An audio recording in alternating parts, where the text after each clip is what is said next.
スターゲイザーの矛盾した謎設定、光の翼、ボアチュール・リュミエール。ボアチュール・リュミエールは、機動戦士ガンダムシードシリーズに登場する惑星間推進システムです。初登場は機動戦士ガンダムシードコズミックイラ73スターゲイザーで、惑星探査用モビルスーツスターゲイザーに搭載されたシステムですが、加速システムとして戦闘用モビルスーツにも技術が転用されたことから、機動戦士ガンダムシードデスティニーに登場するストライクフリーダムやデスティニーなどにもボアチュール・リュミエールやその発展系となるシステムが搭載されていき、シード界の光の翼ともいえる兵装として描かれています。今回はそんなボアチュール・リュミエールとその搭載機について解説させていただきます。スターゲイザーは平和を導く光なんだ。ボアチュール・リュミエールは新宇宙探査開発機構 DSSD が惑星間航行を目的として開発した推進システムです。本システムはもともと DSSD に配備された多目的型の民生機であるシビリアン・アストレイ DSSD カスタムに搭載されたレンジ推進システムが原型となっています。シビリアン・アストレイはオーブのプロトタイプアストレイや M1A アストレイをベースとして、ジャンクやギルドやオーブから逃れた技術者が加わって開発された機体であり、超長距離天体観測機材など精密機器を多く扱う DSSD の宇宙拠点での運用を想定してカスタムされているため、推力が低いものの推進ガスや排気プラズマを放出せず、機器への影響がないとされる電磁推進システムが採用されています。そしてこのシステムを発展させる形で DSSD が開発したのがスターゲイザーに搭載されたボアチュール・リュミエールとなります。ただしマスターグレードガンダムアストレイレッドフレーム回の説明書では、ボアチュール・リュミエールはローギュールが火星移住者マーシャンのために開発したともされています。スターゲイザーは DSSD の GSX401FW スターゲイザー計画と呼ばれる惑星探査計画によって開発された非戦闘用探査モビルスーツです。DSSD は火星軌道より先の遠い宇宙への進出を理念としており、スターゲイザーとボアチュール・リュミエールはその理念を叶える要として完成しました。シードデスティニーの舞台となるコズミックイラ73年、ザラハのザフト脱走兵がユニウス7を落下させるという、いわゆるコロニー落としを行ったブレイク・ザ・ワールド事件で世界が混乱する中、スターゲイザーは地球上から宇宙における DSSD の宇宙開発拠点トロヤステーションへ運び込まれました。その後、宇宙で開発されていたボアチュールユニットを装備し、稼働実験が行われています。ボアチュール・リュミエール最大の特徴は推進剤を必要としない無限の推力です。本システムを起動させると、まず微細な粒子の膜を帆のように展開し、太陽風などの可電粒子を受け止めます。そして特殊なエネルギー変換を行い、高圧を生み出すことで推進力を得るという仕組みになっています。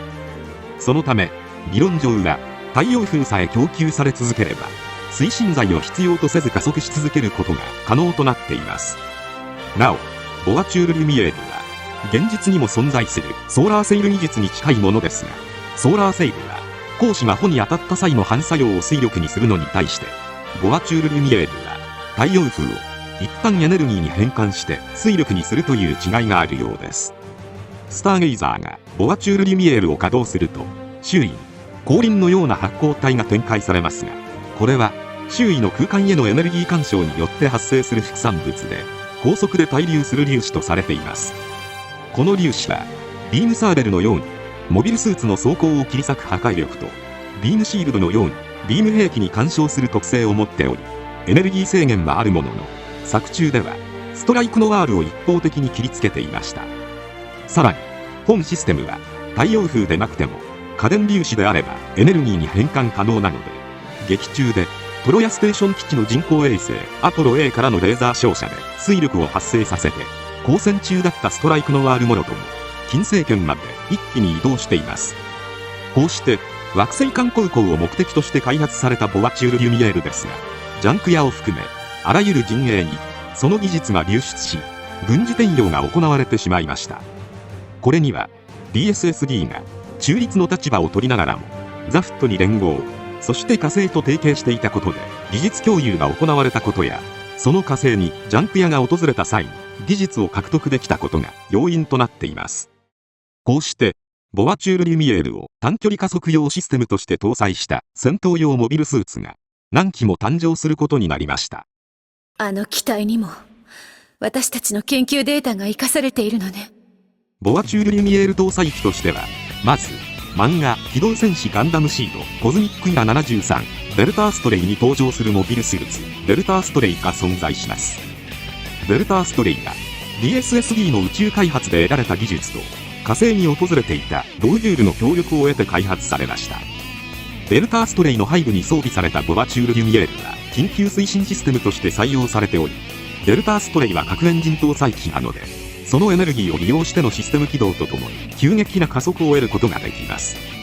もともとボアチュール・リュミエールが太陽風から高圧を生み出し推進力とするというコンセプトだったため、急な加減速には対応できないことや、バッテリー内蔵のモビルスーツでは稼働時間が短くなるなど問題点を抱えていました。しかし書籍パーフェクトファイル第64号によると、戦闘用の核エンジン搭載機が内蔵されたレーザー発信機を用いて無尽蔵のエネルギーを高圧に変換することでその弱点を解消しているとされています。そのため本機が有人モビルスーツの中では最速クラスを誇っていましたが、その加速 G は人間が耐えられるものではありませんでした。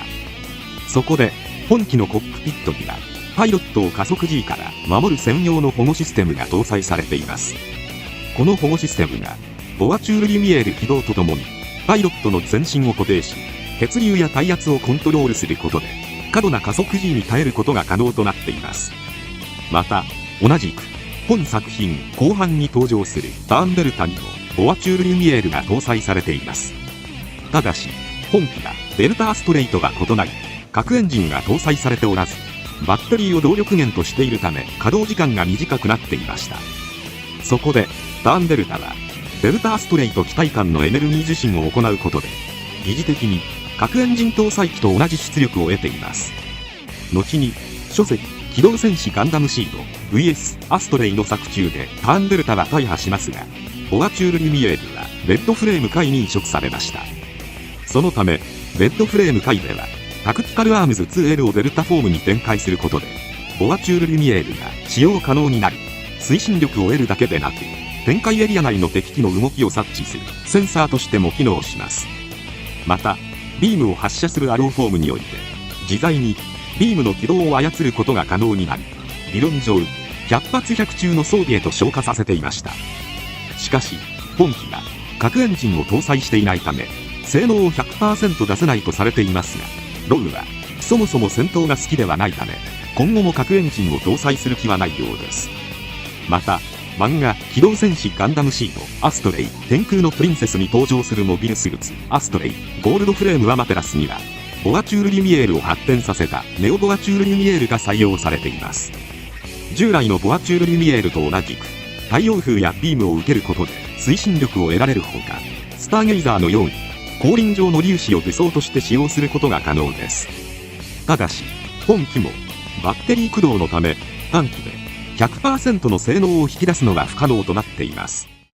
またテレビ本編ではデスティニーやストライクフリーダムにもボアチュール・リュミエールが搭載されました。ストライクフリーダムに関してはマスターグレードストライクフリーダムの説明書によると、本機に搭載されているものは正確にはボアチュール・リュミエールではなく、それを発展させた高水力スラスターとされており、ドラグーン離脱後にはこのスラスターを最大限に活用することが可能とされています。劇中ではオーブ戦でドラグーンを飛ばしていない状態にもかかわらず一瞬だけ光の翼が描写されているシーンが存在しますが、地上戦ではフルに機動力を発揮することができないのかもしれません。一方でデスティニーに搭載されているシステムはストライクフリーダムのものの近縁種といえるシステムとされています。マスターグレードデスティニーの説明書によると、スターゲイザーを開発した DSSD は軍事協力を完全拒否していたという内容や、デスティニーのボアチュール・リュミエールはスターゲイザーの太陽風からエネルギーを得るという仕組みとは異なり、システムから得られるエネルギーを変換する技術としてもともとザフトが設計したものとされています。また書籍機動戦士ガンダムシードコズミックイラ73スターゲイザーコンプリートガイドでは DSSD からザフトへ基礎技術が提供されたことが記載されています。つまりボアチュール・リュミエール搭載機開発の流れとしては、ザフトがあくまでスターゲイザーの基礎技術だけを入手して核エンジン搭載機向けのボアチュール・リュミエールを搭載したデスティニーを開発、その裏で、ロウが情報を入手してデルターストレイを開発。ラクス派のファクトリーは、ザフト内部からデスティニーに採用された光の翼の技術を入手してストライクフリーダムを開発、と考えるのが良さそうです。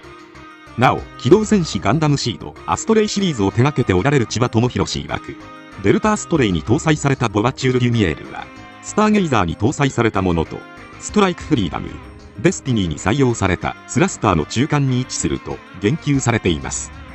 さすがに、ロウが、ザフトの最新技術をそのまま入手できるわけがないということなのかもしれません。